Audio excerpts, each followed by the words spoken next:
Good day, colleagues.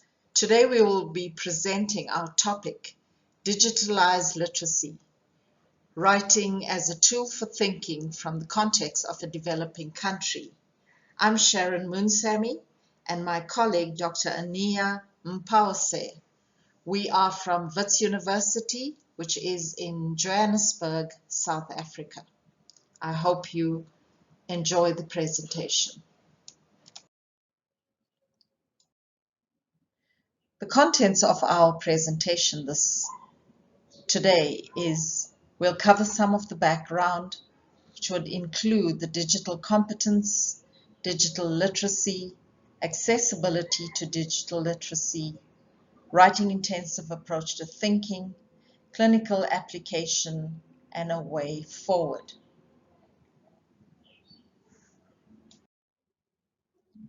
I'm going to begin with a quote from Pore 2011. We will not be able to achieve a liberating collective intelligence until we can achieve a collective digital literacy. And we have now more than ever, perhaps, the opportunity and the technologies to assist us in the human project of shaping, creating, authoring, and developing ourselves as the formers of our own culture. To this end, we must create the conditions for people to become wise in their own way.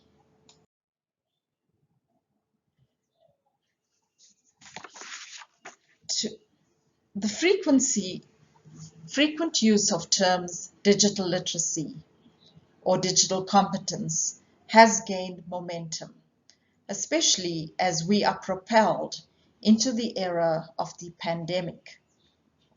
Ilomoki 2016 alluded to the skills that individuals need to have in the current knowledge economy. As the world becomes more interconnected, digital competency, which includes digital literacy, is fundamental. Dewey, in 2001, described the universe as fluid and fluent. Its contents dissolve and reform with amazing rapidity. This statement confirms that change in education and in professional praxis is a constant. To embrace change, individuals need to explore boundaries beyond their individual community and work towards global citizenship. Shulsky et al. In 2017 state that for an individual to achieve global citizenship, they would need a set of literacies that will affect their ability to communicate effectively, to think critically, and to act conscientiously.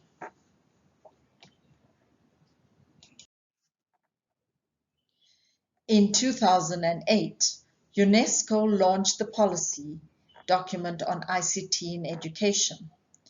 This is clear in the direction that the higher education is adopting in its changing landscape. Thus, training of students in SLP programs require them to be digitally competent so that they can translate their skills and knowledge to children with language difficulties, differences, and disorders.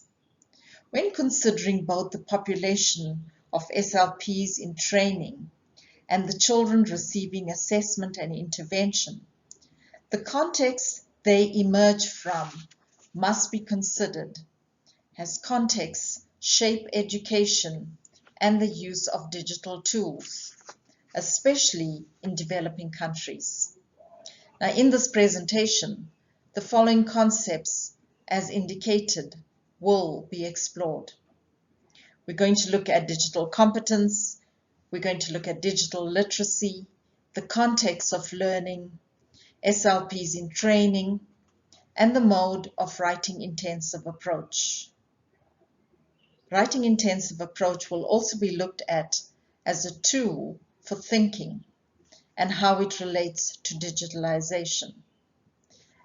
We will conclude with clinical applications that SLPs can implement. So what is digital competence? To create the change in our approaches to assessment and intervention, we would firstly require to be transformed in our thinking. We have to become the agents of change. And we can only do this before we have changes in our clients.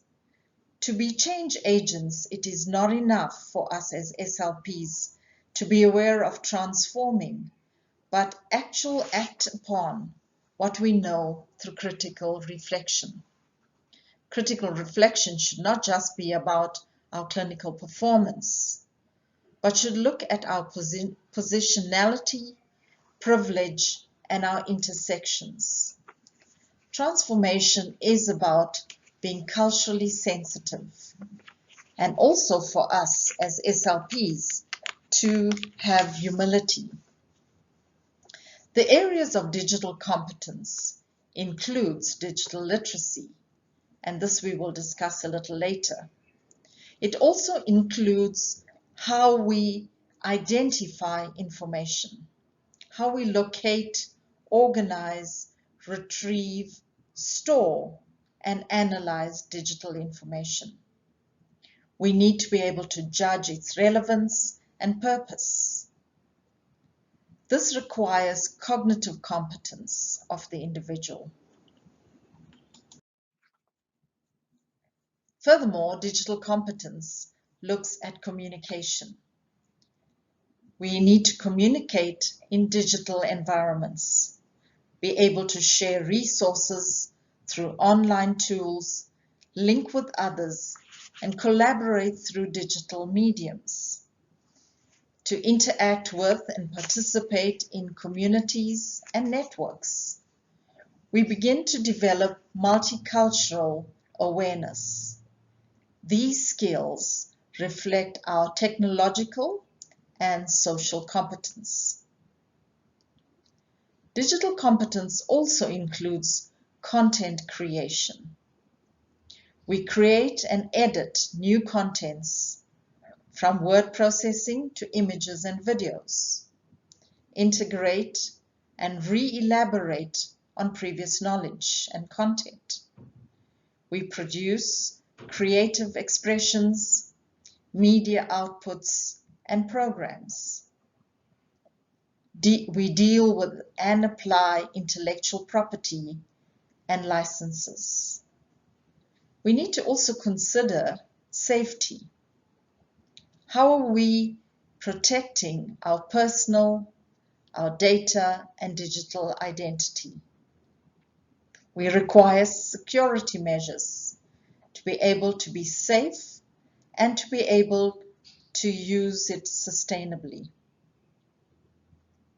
Digital competence also looks at problem solving. We need to identify digital needs and resources, make informed decisions on the most appropriate digital tools according to the purpose or the need. We need to solve conceptual problems through digital means. Creatively use technologies, solve technical problems, and we need to update our own as well as other that we work with in terms of their competencies. From this diagram, it can be seen that digital literacy has several skills. But key to this is the technological, social, and cognitive competence. Even though we are focusing on digitalization in terms of digital literacy, social and cognitive competence should be integrated when formulating our instruction. Hence, instructional practice and curriculum content need to be transformed to meet this outcome. Transformation in the higher education landscapes and specifically the transformation of SLP professions begins at the level of training. So SLPs in training need to examine the SLP praxis. This has to be relevant for this new world and the clients that we are consulting. Digital literacy has been defined as understanding information, which is the cognitive component of digital competence.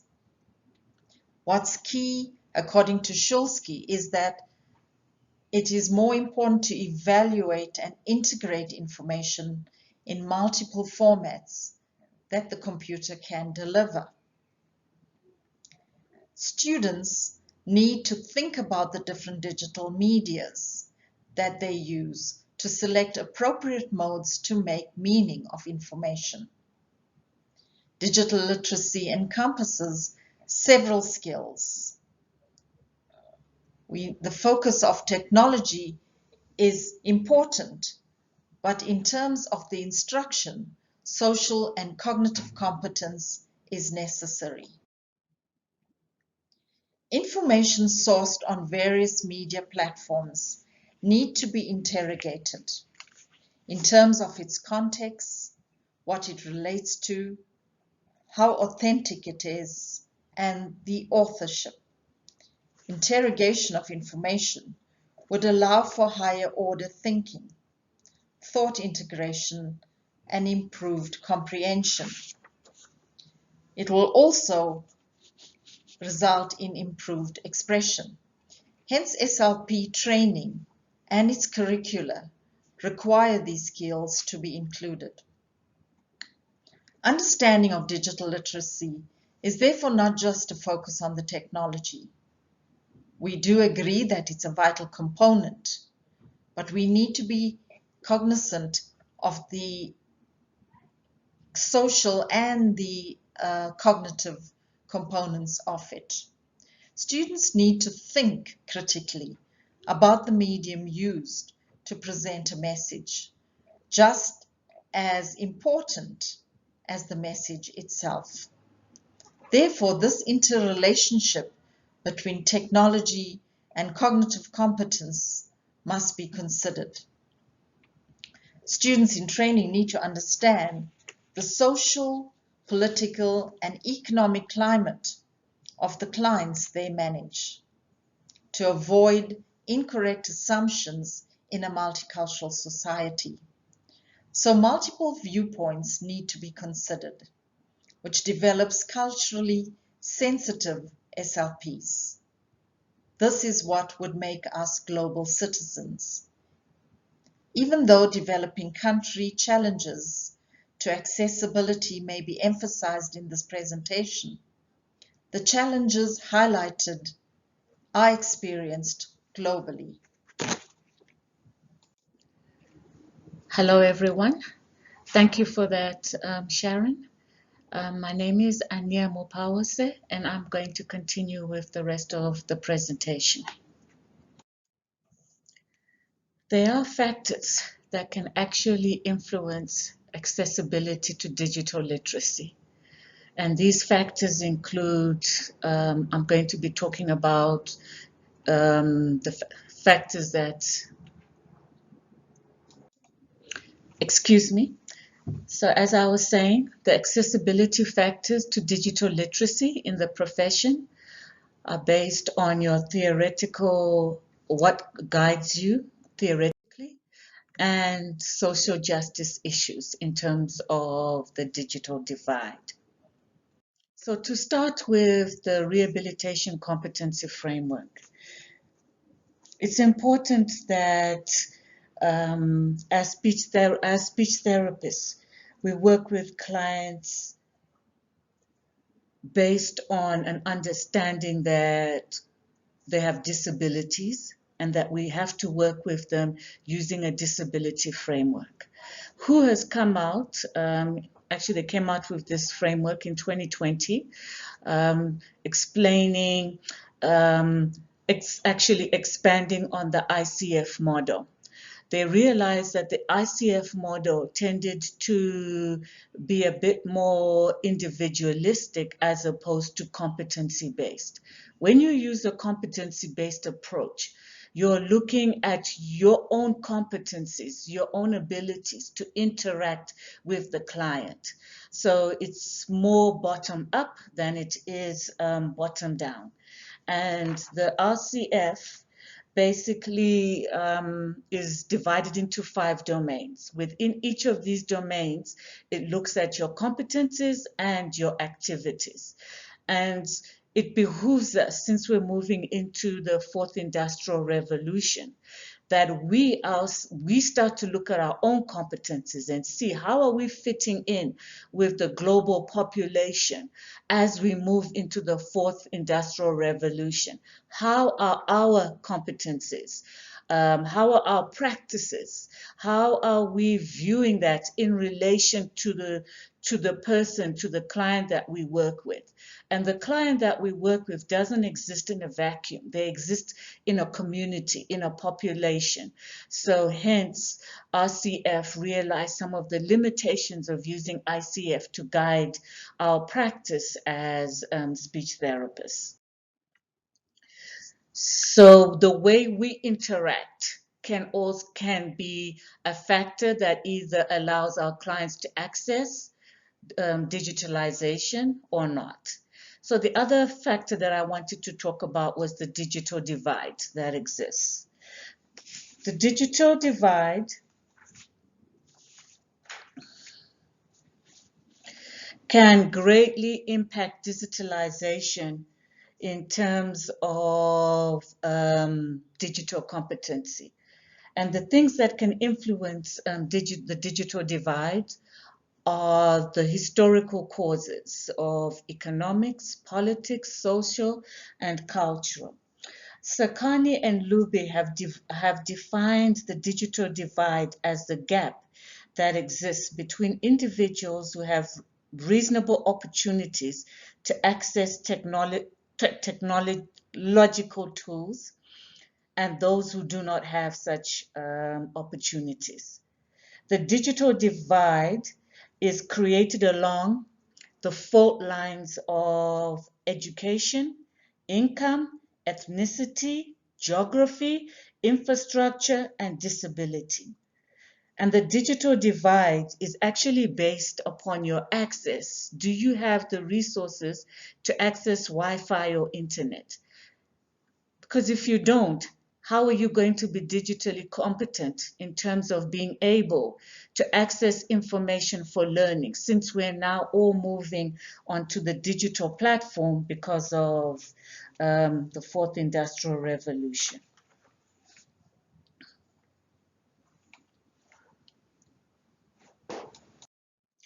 So due to COVID-19, face-to-face intervention is no longer an option. So students and professionals are having to move onto an online platform to provide services. And in terms of teletherapy, or having to find alternative ways in academia of transferring knowledge that would have been done face-to-face to putting it on a digitalized platform. Because of this, because of COVID-19, the chasm or the fault lines between the haves and the have-nots in the digital divide have definitely been exacerbated, because that people who don't have access will struggle, generally don't have disposable income to buy data for phones, money to travel to an internet cafe, or access to internet due to the lack of infrastructure. So that all plays into the context in which we're having to engage or improve the literacies of our clients that we service and the students that we train. As you can see, we strongly believe that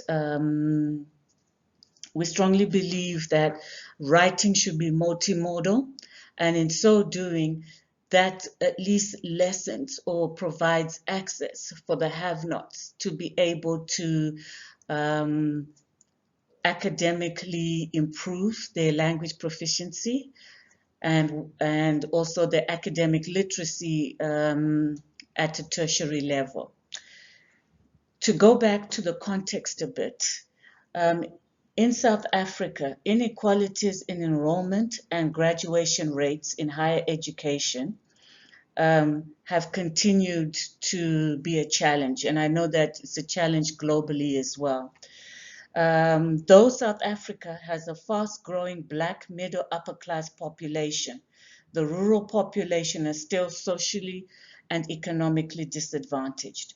Over the last 5 decades, the enrollment systems in tertiary education globally have seen a huge changes and rapid expansion to accommodate greater numbers of students.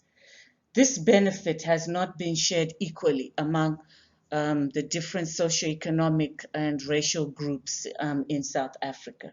Students from racially disadvantaged backgrounds end up educationally disadvantaged in terms of assessing higher education.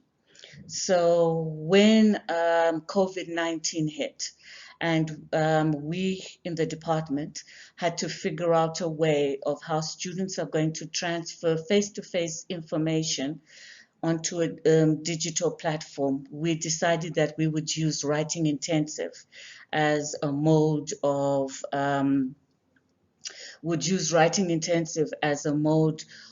transferring that knowledge.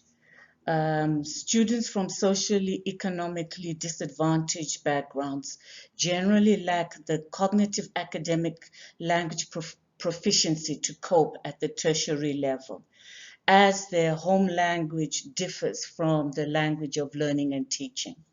Students from socio-economically disadvantaged backgrounds generally are not afforded a decent, good quality education in comparison to peers who go to attend well-resourced schools with all the necessary ICT infrastructure in place. Most Black students in South Africa, actually, let me just say, students who come from minority backgrounds, students from disadvantaged backgrounds are not taught in their vernacular. They're taught in the language of instruction. And as a result, they tend to lag behind in terms of CALP, cognitive academic language proficiency. They tend to lag behind their peers who went to well-resourced schools where they were encouraged to think critically, to evaluate, to analyze, and critically discuss what they were learning. Furthermore, most of the students who come from disadvantaged backgrounds tend to be bi or multilingual. So we in the department needed a way to address the lag in cognitive academic language so that they could perform at the level of their peers at the tertiary level. So to address the CALP, we engaged in using a writing intensive approach. Writing intensiveness is an approach which utilizes critical thinking skills, higher order thinking skills, to learn disciplined content via writing. And excuse me.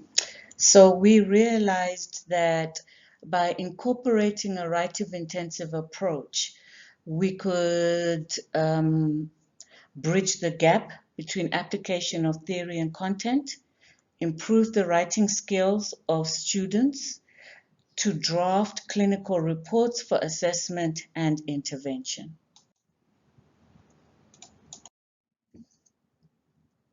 We have to train speech-language pathologists to practice in the digital economy. They in turn need to provide services that help their clients navigate a world that is moving from knowledge-based economy to a digital-based economy.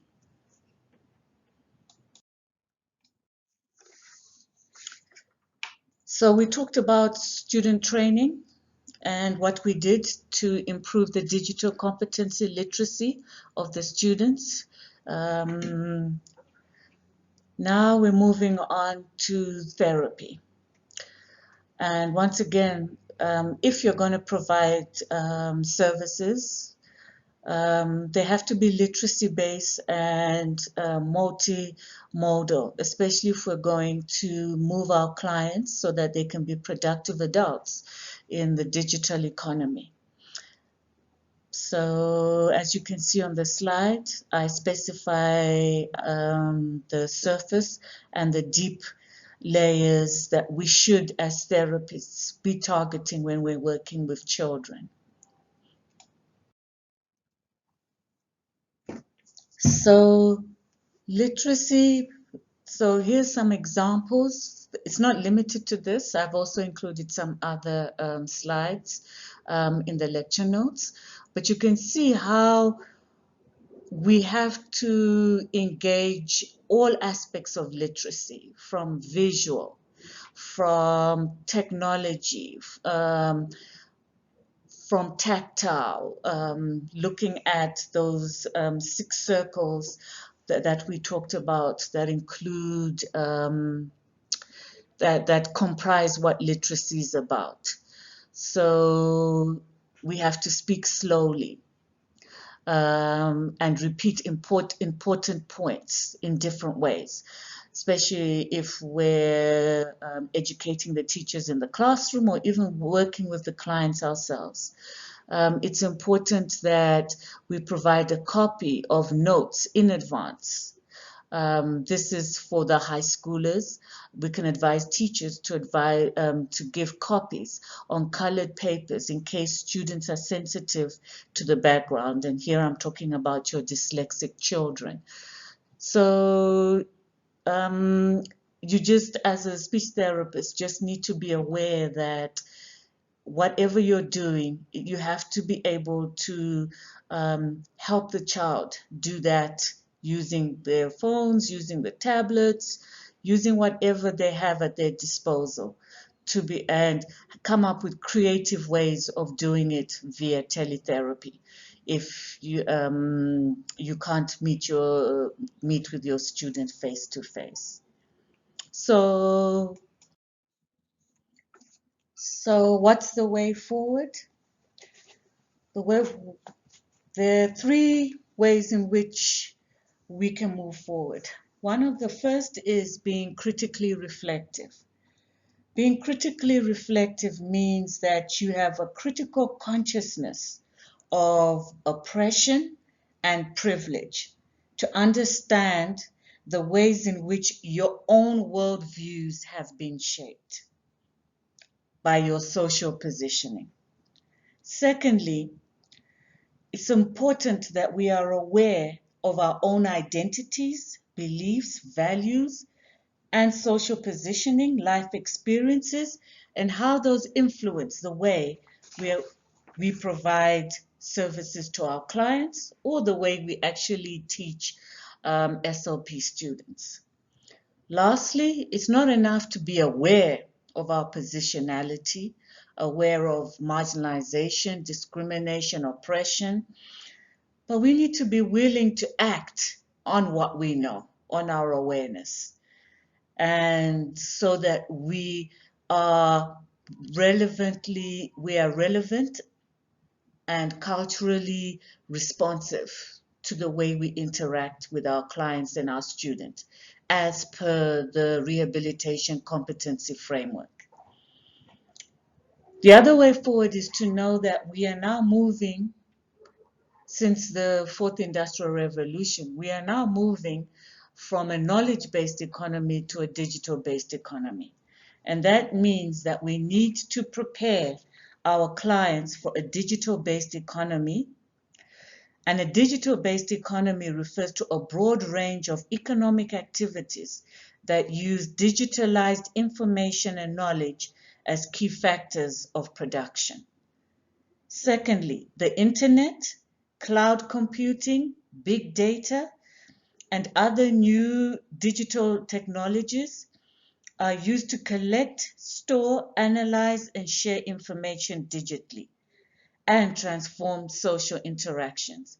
So since we work with clients who have disabilities, we need to enable them to be able to maneuver in a digitalized economy. If we provide services towards with an eye of moving our clients to a digitalized economy, it drives innovation and fuels job opportunities and economic growth. In essence,